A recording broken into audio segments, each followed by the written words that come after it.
Hello, writers. Come right with me. My name is Mykela Greenwood.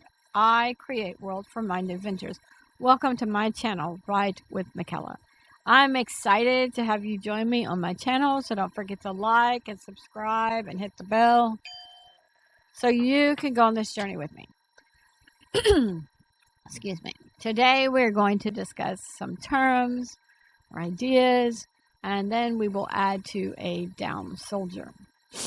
The first word we are looking at today is dignity. Dignity as a noun is the inherent value, worth, or honor deserving of respect that every person possesses. This is considered a fundamental right and value born within every human being and is different or separate from respect. In this aspect, it means recognizing individuals as valued equals by acknowledging their basic rights and treating them with esteem. Also, it refers to a serious, stately, or self-controlled manner of behaving, as well as high rank or high position of importance. So this part describes a manner or acting that suggests self-respect, gravity, and seriousness, but can also denote a high office, position, or noble title. Now, if you read any of the accounts of the Holocaust, you will learn or see how the Nazis tried to take away the dignity of the Jews. Often, the Nazis stripped the Jews of their clothes before they went into gas chambers or before they shot them. Also, the Nazis dug pits, and the naked Jews stood on the edge. The Jews fell in once shot, so the Nazis denied them the dignity of a decent grave or a decent burial. Those pits or graves were just filled naked bodies. Naked bodies the Nazis shot. The dirt was piled over, and no record or who they shot or who died is kept, as if Jews were nameless people. Now, we could go on and on and on about the Nazis taking away the dignity of the Jews and their political campaign to cause the Jews to despair. However, I read one account, or maybe it's just something I created in my mind, but I think I read one account where a Jewish man was sent into the gas chamber naked and was recorded as saying something to the effect that the Nazis could take away all these things, but they could not take away his inherent dignity. In other words, he was born with the dignity, and the Nazis couldn't take that away. That's a great... I don't have the words for that right now, but it's just a great way of not giving in to the fear and not giving in to the despair, and just knowing that you should have dignity and that you do inherently have it. Anyway, so that stuck out to me. I don't know where I read it.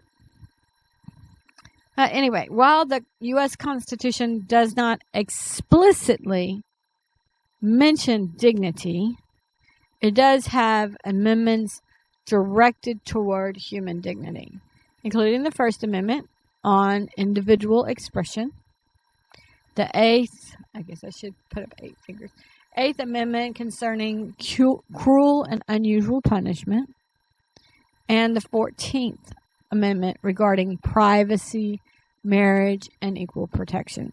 So while dignity is not a standalone right, it does serve as a foundational value in legal interpretation.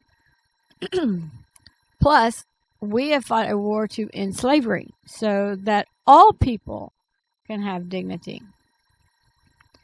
Unfortunately, we didn't end slavery worldwide, and slavery still persists, especially in certain countries, and especially among certain groups. We still have S slaves here in the U.S., and I can't tell you the S. You have to figure that out. We still have S slaves here in the U.S., where certain people are beholden to the madam or pimps, or the child as slaves. We have those. Those are slaves. They can't live their life, and the people are trying to take away their dignity.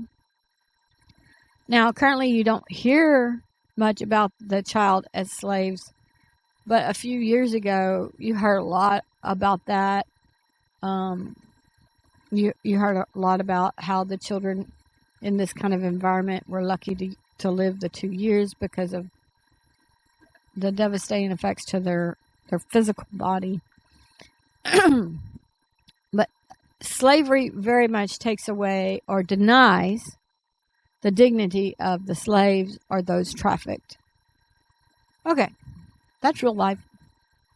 But how can we use this in our stories? Do our antagonists ignore or take away or deny the dignity of people? Does our protagonist help them fight to maintain or regain their dignity? Or is dignity of oneself simply deep within, like the Jewish man in history proclaimed? They can take away my clothes. They can take away my jewels. They can take away my money. They can take away my job. They cannot take away my dignity. That was a bold statement. I'm sure that's why it stuck with me. So is dignity something so deep in yourself that no one can take it away? They might ignore it or try to disregard it, but it's still there? Or something else? Is there a certain amount of dignity we want our characters to have in our stories? Or is that lack of dignity one of the themes that pushes our story to balance equality and gain dignity? Now, if we can deprive people of dignity, then does it become one of those lines that we don't want our protagonist to cross? Example. If we feel slavery is wrong, and I do, if we feel slavery is wrong and denies dignity, and the protagonist frees the slaves, but then he or she takes people from the antagonist's side and makes them slaves. That's what I mean by crossing the line. Because you were against it, but now you're doing it. So, in my opinion, there are lines. Maybe a thin line, maybe a thick line, whatever. There are lines that we don't want our protagonist to cross. Excuse me. Because then he or she will become what they fight. That's if you could describe the line, that's exactly what it is. Are you becoming what you are fighting? And that's never a good thing. Now, that doesn't mean our characters can't cross those lines. After all, that is what revenge is. That is oftentimes what vigilantes do. We as writers need to know where those lines are. We need to know the inherent value, worth, or honor that every person or character possesses. And then we can decide if our characters cross those lines or not. We're the writers. We get those decisions. All the decisions are ours. What do we want? So, in Crescent City by Sarah J. Maas, and that's the MASS name. She had a lot of people who felt they were better and not equal to others. Crescent City was a series. There was the House of Blood and Earth and Blood, the House of Sky and Flying Earth. There was like 4 books. So Crescent City is the overarching title. She had a lot of people who felt they were better or not equal to others. Like the Fae were above the humans, the angels were above the Fae, and the Asteri were above everyone. Everyone. Of course, there were dichotomies here as well, because the werewolves thought they were better than the Fae thought they were better than the werewolves. Both, of course, were better than the humans. But, so who is better? The werewolves or the Fae? Who is better? Spoiler alert. Spoiler alert. In the end, Bryce, the main character, wanted everyone to be equal. But even if she was able to send the Asteri, which were the powerful beings, the ultimate antagonists, if she was able to send the Asteri to a nothing pocket, equality or equal dignity would still be hard to achieve between the Fae, werewolves, angels, and humans. So, try not to spoil it too much, but anyway. Of course, there are the other meanings of high position, or the one behave in a self-controlled manner. Maybe our protagonist behaves with dignity. Then that would be a characteristic of our protagonist. Now, between our term last week of depravity and today's term, we have a lot to play around with. And these terms can be used to show a vast dichotomy between the two sides in our story. Leave a comment on an instance in your life or in a show, book, or movie where dignity was or was not shown to people or characters. Our next term is inhumane. Inhumane, as an adjective, describes action, conditions, or treatment that are cruel, heartless, and completely lacking in compassion, empathy, pity, or tender feelings towards humans or animals. It signifies a brutal disregard for the pain or discomfort of others that results in suffering, including keeping someone or an animal in a place that causes extreme physical or psychological distress. That is the mistreatment of prisoners, slaves, or animals. This can also describe environments that are unfit for living beings, such as overcrowded jails or unclean kennels or abusive institutional settings. Some synonyms for inhumane are brutal, barbarous, savage, heartless, merciless, and ruthless. Some antonyms are humane, compassionate, civilized, and merciful. So we have discussed prefixes before. That IN that's in front of humane makes it not humane. So that's a very easy antonym right there. Inhumane and humane are antonyms. Now, last week we had depravity. So, how is this term different? Someone who has a depraved heart will most likely treat people inhumanely. Excuse me. Depravity was evil and wickedness or moral corruption. Inhumane would be how your character treats others when in this state. Another difference is that depravity is a noun, inhumane is an adjective. And an adjective describes a noun. So in our stories, today's term, inhumane, would focus more on what the characters are suffering and not the characteristics of the antagonist or the person with the moral corruption. I always talk about perspective. Your perspective, my perspective, his perspective, her perspective, all these things. So, while the protagonist can view what the antagonist does as depraved, and the protagonist could be going through the inhumane treatment, the antagonist would surely not see things the same way. So, those are, how do you see it? Now, in our stories, if you want to focus on inhumane treatment, we would focus on the person or the slave receiving the lashes. We would concentrate on the dirty prison or the little food. In the book club discussion on 1984, the lunch at the ministry certainly seems inedible and inhumane to me. The physical jerk in the morning seems inhumane to me. The telescreen denies privacy and dignity. So to me, it is inhumane.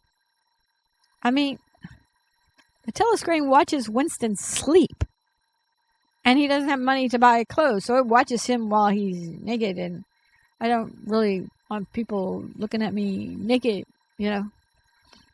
So that setting in the 1984, that setting is quite a bit inhumane. I think even the 2-minute hate is a little bit inhumane because you're messing with the people's mentality and their so I just think it's just all inhumane. And if it's not inhumane, that's, in the very least, it's very creepy. If it's not inhumane, it's inhumane to breed people to be suicide bombers. It's inhumane to brainwash them into being that. They can't think. It's like, kill America, kill America, kill America, kill the West. We hate America. So you have little kids saying this stuff. Especially, like, I've seen videos of this in North Korea. Hate America, bomb America, kill Americans. They're little kids. The little kids, in my mind, little kids should not know about the terror of the world. They should maintain their innocence. They should be able to play with dolls or dig in the dirt or just kind of be a little free and kind of learn as they grow up and not brainwashed so they can't learn. Okay? Let's just stop right there. Brainwashing is inhumane because it takes away our ability to think and reason. It takes away what makes us human. That's why I think it is inhumane. We have these great, glorious brains. We have 3 parts to the brain: the amygdala, the frontal cortex. Is the amygdala the lizard brain? I don't know the 3 parts.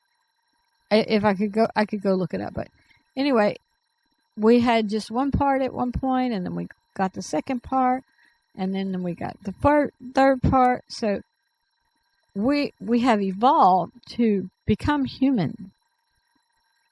But when you're got the brainwashing makes us animals who don't think.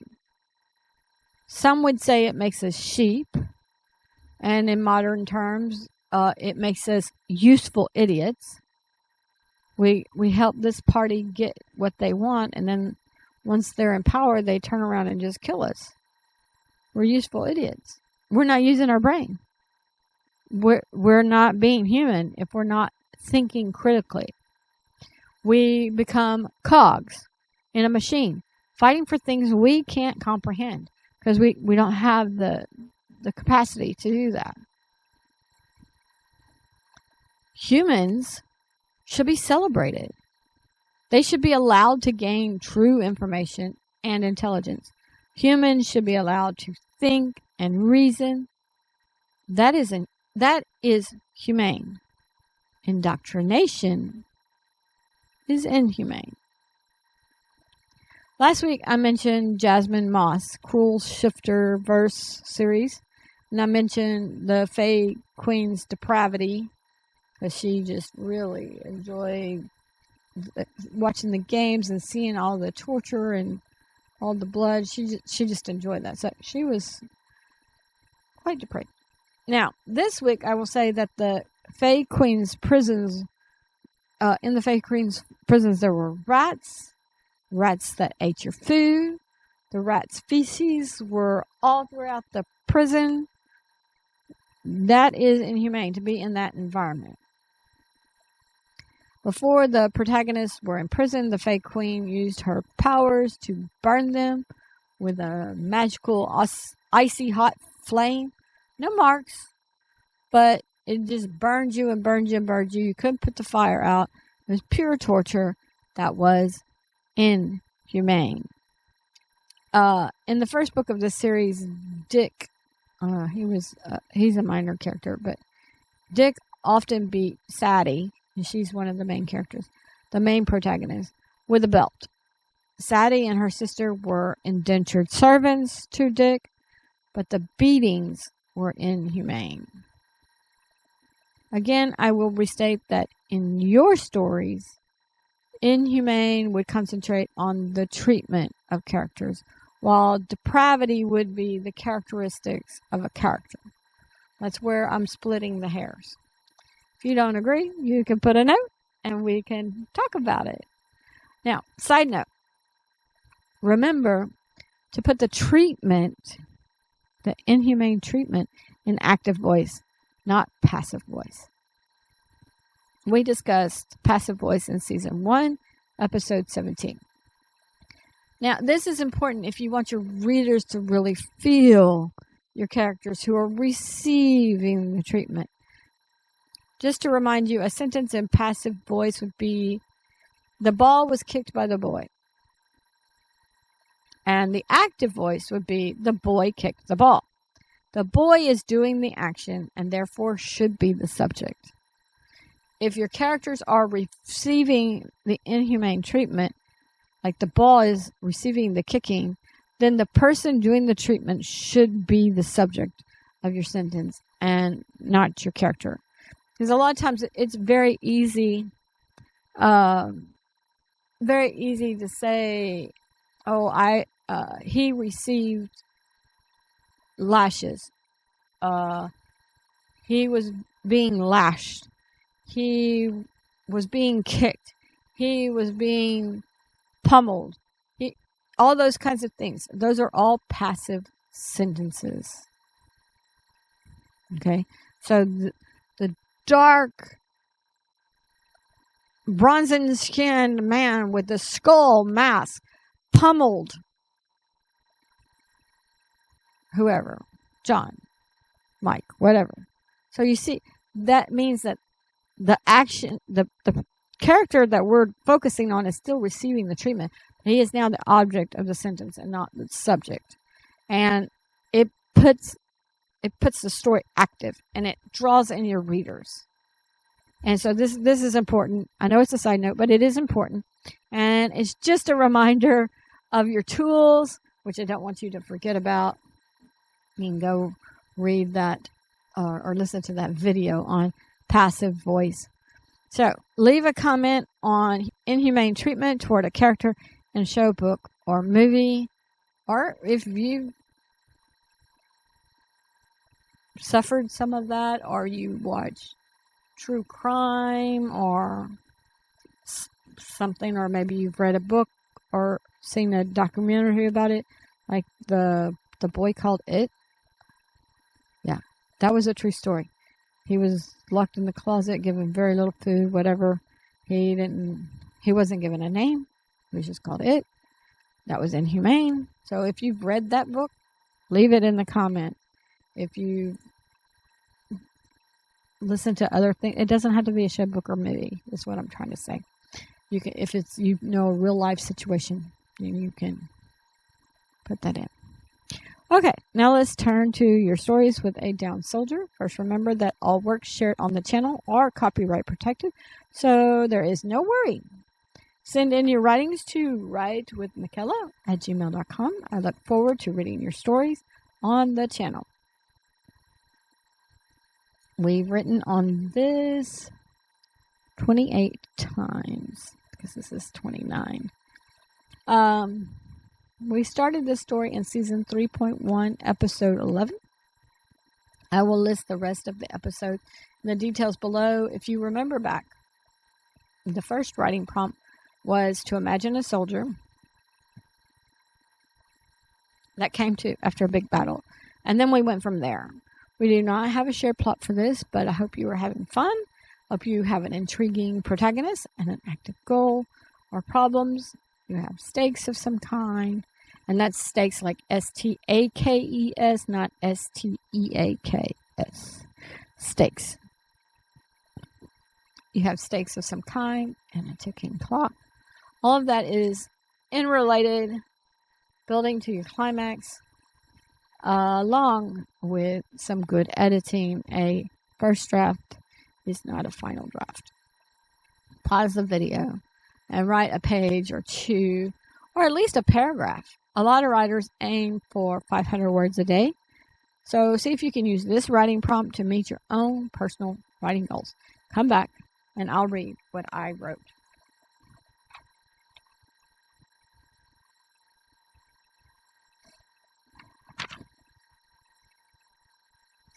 Welcome back, writers. Now let me read what I wrote. Vic and Thace woke up early. She, Kamek, the children, Lillian, and Burdock had not slept in the same place they had slept before. They were in a very large palace. Vic and Thace found Lillian and started to help her prepare some breakfast for them. Soon, other women joined them in the kitchen, and they told Vic and Thace that she could attend to other things. Vic and Thace went to check on Kamek. As she opened the door, she saw him stir enough just to roll his head to the other side. She softly called his name. Kamek jerked up to a sitting position. He reached for a sword. Vic and Thace held up her lantern. Do you want me to open the curtains? Kamek looked down at himself. He didn't have on any armor, but he had clothes and sheaths, so he agreed. Vic and Thace put the lantern down on a table and then pushed open the curtain. Light fell in the room. You sewed me up in the middle of battle, stated Kamek. Vic and Thace nodded. Kamek got out of bed and he approached her. He took her hands in his. I'm sure we have a lot to talk about. Vic and Thace looked up in his eyes and smiled gently. Kamek leaned his head down and softly kissed her on the mouth. After a little bit, he leaned up and said, I couldn't have made this journey without you. Or Moss, but Vic and Thace chuckled. I couldn't have made it without you, and I saw Moss defend you. We all need such people in our lives. We will talk, and I believe Wavester has a slew of ceremonies to perform today. Oh, replied Kamek. What happened to the last 20 lizard people? If they're dead, I need to say the prayer. Vic and Thace put her hand on his chest, while leaving her other hand in his. Dear, I believe the amulet helped kill them, and Wavestor said the prayer. Relax a bit. We will eat breakfast and then attend to the ceremonies. Kamek agreed. He splashed some water on his face and followed Vic and Thace out of the room, down the hall. Kamek was amazed at the stone walls, the high ceiling. As they walked, Kipley and Jules came out, and Vic and Thace told how proud she was of them. with Kipley reading things to her, and Jules so involved with the happening that he couldn't help but tap out the drumbeat for Kamek. Kamek tousled the hair of both. Then Moss and Sartla joined them farther down the hall. The rabbit hopped behind Sartla. Kamek looked at Sartla and the rabbit. He knew that Vikenthese's book that she had shown him in her village said Sartla would be the new empress, but he didn't think the time was now. He glanced at Moss and remembered his conversation on the topic with Moss. He wondered what the rabbit was for. Kamek then looked at Kipley. He had done the things his father had asked of him, and he wasn't passing that down to his son. But he didn't know what the future would bring. He thought maybe some of the ceremonies would give him some clues. After breakfast, the head commander showed him and Vikenthase around the kingdom. Molst and the children joined them, but Burdock and Lillian were doing what they had done before. The kingdom was quite large, and in fact the trees were not as dense. When Kamek got to where the last soldier burst out of stone, he asked about it. The head commander explained that wasn't really the only one, but several soldiers wouldn't emerge until a certain point, in case they weren't able to fight off their enemies. If the border went beyond them, they would join. If not, Wavister would revive them once he thought it was safe, and they would look for the next king in line. Kamek learned that his grandfather had been king here, but he sent his father to live in a village in a faraway land. And just before Wavister cast all the spells, the grandfather entrusted the book and amulet. I think that's the wrong thing. Sorry. I think that should be E. Entrusted. One word. Okay. Sorry. First draft's not a final draft. The grandfather entrusted the book and amulet to someone to bring to his father. Kamek looked at Wavister and said, I thought you weren't the wizard. He looked at Moss. Isn't that what you said? Moss ran his hand through his hair and admitted that he didn't remember, because they said that was what she remembered. I was not the wizard as long as the amulet was missing, said Wavister.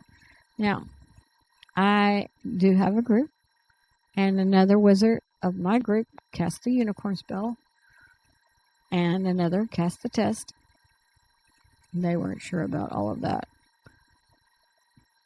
Once they were back, they went to the court.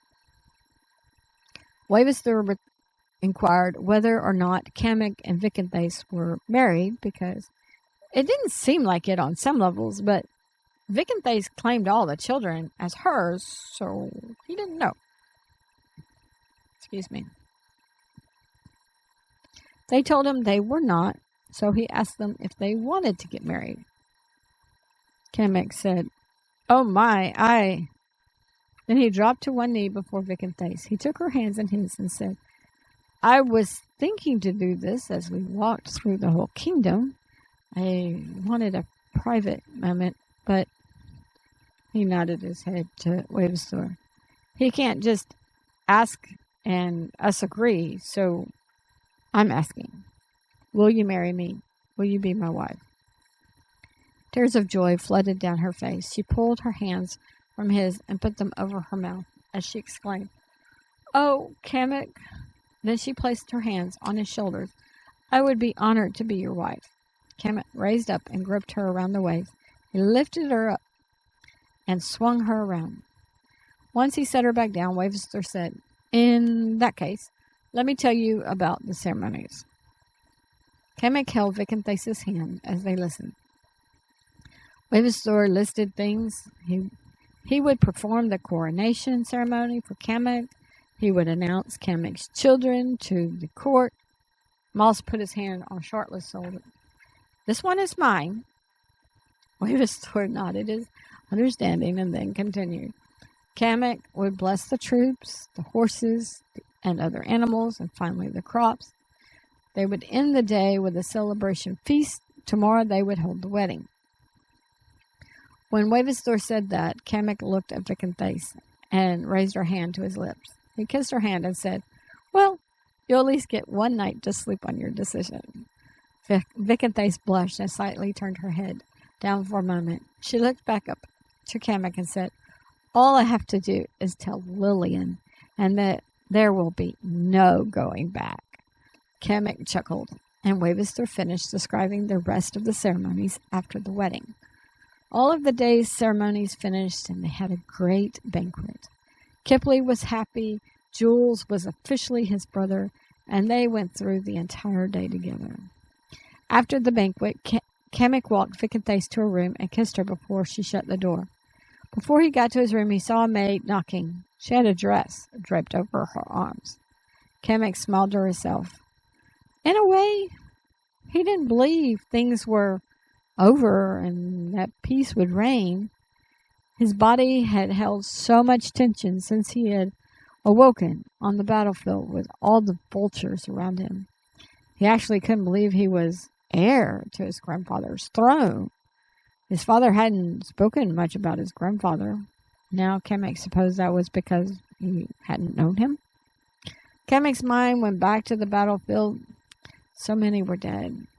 How was it that he, the supposed heir, survived and so many others did not? He hoped the unicorn hadn't spared him somehow. In a way, he was scared to ask. Kamek received these thoughts. I did nothing to prevent your death.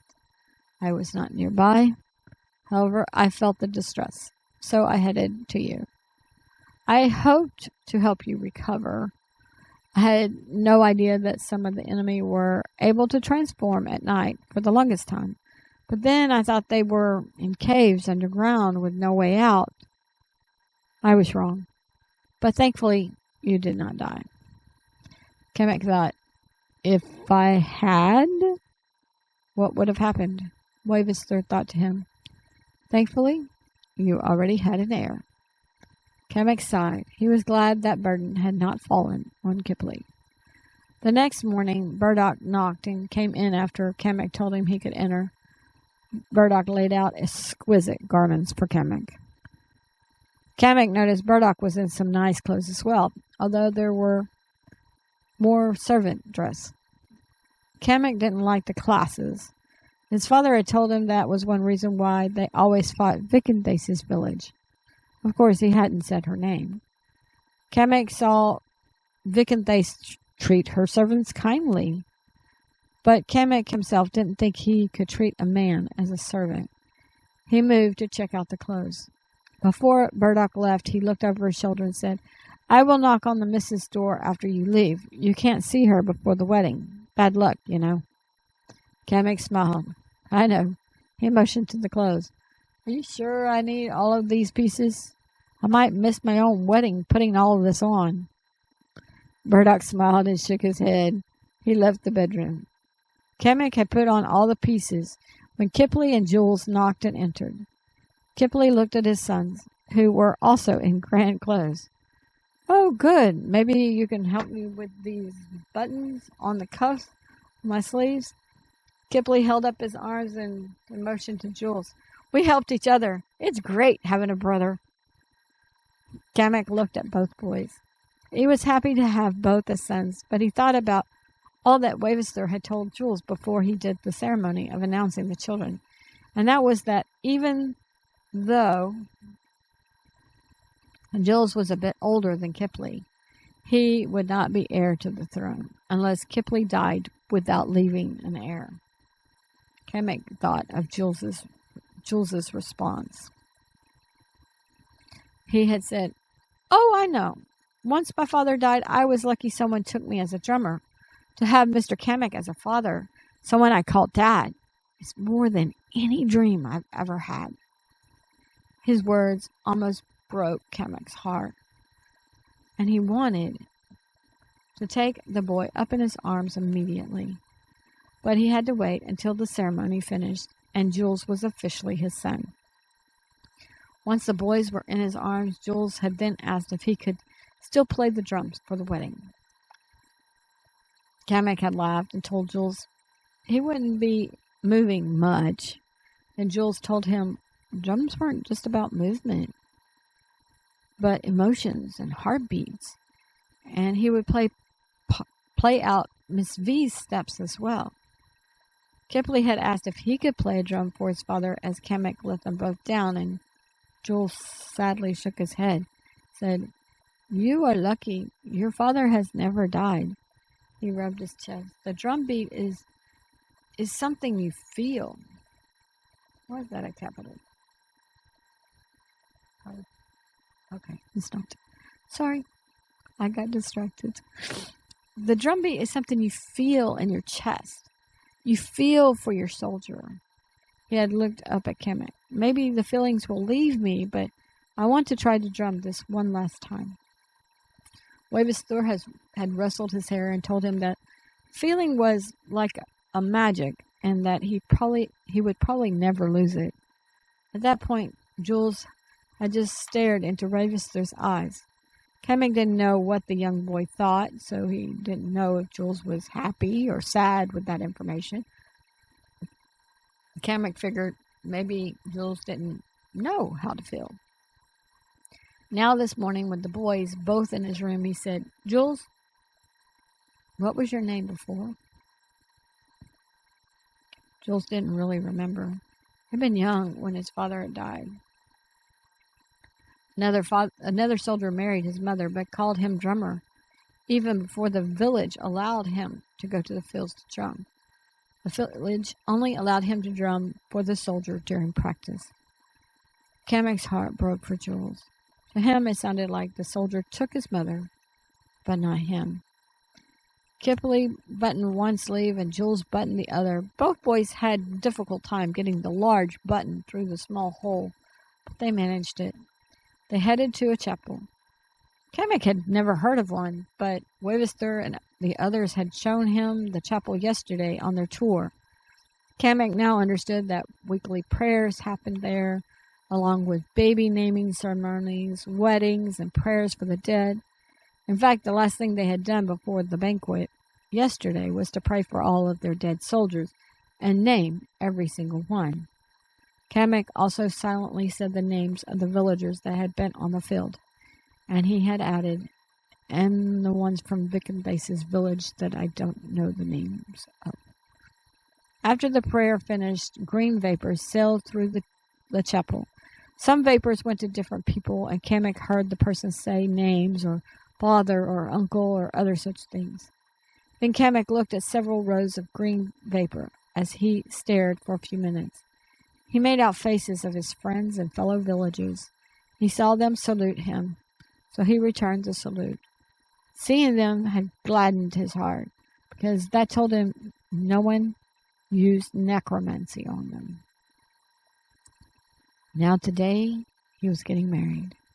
As he stood at the front, waiting for Vikenbase, he thought on his previous wife and their wedding in the village center with the shaman overseeing things.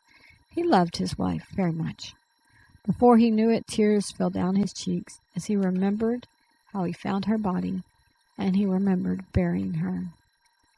Suddenly he looked up and thought he hadn't said her name during the prayers for the dead. He received, "Some more of our soldiers did not make it through the night. We will have another ceremony mid-afternoon. You can say her name then, and any other villager that you did not include yesterday." Kamek closed his eyes. Then he tried to inconspicuously wipe away his tears. Then he heard the drums. He turned back and looked. Vikenbase looked splendid. The drum beat sped up just like his heartbeat had. Kamek smiled. Jules then used one stick for Kamek and the other for Vikenbase. Kamek was very impressed. Jules was quite accomplished with the drums. The wedding ceremony was beautiful, and they had a late brunch afterward to celebrate the marriage.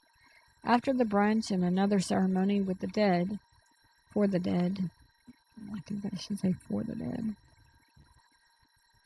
I'm fixing all these things and they're not going into where I paste it. Silly me. Okay, another ceremony for the dead. Kamek had a meeting with his soldiers. They were sending small units out to 4 directions from the kingdom to see if there were any more lizard people or any people who used dark magic or necromancy. Kamek looked at Wavisor and asked, "So it's not over?" Wavisor shook his head. "We must find the enemies and conquer them. But the soldiers will always lead them back here. Our borders will help us. Afterward, we must find all the books they used and burn them. So long as the books exist, more of them can form." Kamek looked at the men. "You heard him. You lead our enemies back here. No heroics." The men agreed. 4 groups with 144 men each would leave in the morning. The men left. Kamek knew he shouldn't have thought it was over, but he turned to Wavisor. Wavisor said, "While they're gone scouting the land, you will be learning and honing your magic. Your grandfather was quite powerful until he got very sick. Even once he recovered, his magic did not." Kamek sighed. He had hoped for a happily ever after, but he knew that was just a fairy tale. Still, he could not complain with where he was in his life. As soon as he entered his and Vikenthesa's room that evening, he told her everything. She pulled out a few books on prophecy and told him they would handle things as they came up, and she told him about the books remaining in her village. Kamek would consult with Wavisor to see how to retrieve the books, and they retired for the evening. Tomorrow would be a brand new day, and the beginning of their new lives. Okay, writers, that is what I'm adding today. The word count was a little over 2,700 words. That's a lot. That's at least 5 days of writing if you have the 500 goal. Leave a comment on your feelings of Jules becoming the older son, but not able to inherit the throne. How do you feel about that? Leave a comment on if I gave enough description of the kingdom or not. Leave a comment on if you think the groups of soldiers will find bands of lizard people as they scour the land. Leave a comment on how many weddings you've attended besides your own, and also list if you were ever a bridesmaid, matron of honor, or a groomsman. Now, this story is almost 35,000 words. It's not really long enough for this genre, and so I've left room to add to it. But for this channel, this is our last writing prompt on this together. Unless I get enough comments to continue. I need like 1,000 comments to continue. Still, we won't write on this one probably for at least a year. Let it just sit. This story is missing a ticking clock because the group was just traveling about. This story is missing some hardships. The last battle didn't have enough action. So this story needs a major overhaul and lots of edits. But I've enjoyed writing it with you. Now, if you're a veteran, our troops, you've seen war and you've seen battle, I would really love to read your version of this story. I'm sure your story will have everything mine lacks. It will have the heart-pounding events. Like, I know you're supposed to wake up from the battle and then maybe not remember it, but after you go through some of the healing process, think back, then you could have given me details of the battle and how things went down, and you could give me details about your best friend and how he passed away, and then you had to go give his medals or his dog tags or whatever and a flag to his wife. And you didn't know if you could do that or not, and all the emotions you had. I know if you're a veteran that your story will be great. It will far surpass mine. And I am looking forward to reading your version of the story. We did not have a shared plot. We just had a beginning. So please, if you're a veteran, please send that to me. I would love to read it, even if you don't allow me to read it on the channel. I do think that if you wrote that and sent it in, it would be very healing for you, because you would be releasing some of that. And I would love to read it. Join me Wednesday for our book club discussion of 1984. Join me Friday for Elementals. Join me Tuesday for a little jargon and adding to your story with a setting. Leave a comment below on which story is your favorite so far. It could be a favorite you are writing, or a favorite on the channel, or a favorite you have read. Also, leave a comment on what you are currently reading. I just finished reading Three Bedrooms and a Corpse by Charlene Harris. It was good. I enjoyed it. But I enjoyed the Sookie Stackhouse series more. Charlene Harris also wrote that. And I think she wrote the Tea Garden, the Aurora Tea Garden series first, and then Sookie second, so you could see that she grew with other things. But I do have the next book in the Aurora Tea Garden series to read, and I actually started that last night, or the night before, I'm not sure. I am also reading Haunted by Kevin Hearne. I think that's how you pronounce his name, is Hearne. Now, the friend that recommended this series by Kevin Hearne is the Iron Druid series. Likes a lot of action. And the main character in this book pretty much has enemies attacking him in every chapter. It's a lot of action, but it's just like, okay, now I'm seeing what my friend likes, right? He gets hurt, he heals. He gets hurt, he heals. Every chapter is like everything. So he is haunted. What did I say? It was haunted. I keep thinking it's hunted, but I looked it up and it's haunted. I think book 6 is called Hunted. Anyway, I have also started the third book in the Cruel Shifter Verse by Jasmine Moss, and that's the MAS. I also have a couple of others going, including an audiobook that I just started. That one is Fourth Wing by Rebecca Yarros. It is book 1 in the Empyrean series. You know, I have other books going too, like the Warsaw Ghetto and the poetry book and Moral Tribes and 6XM. I have a lot of books going, but there's the main fantasy ones. With so many books going, I'm trying to hold my horses, idiom alert, to starting the second book of the other 2 series that I'm doing. So when I go upstairs to get ready for bed, one of the things I do is I usually read a chapter or a section.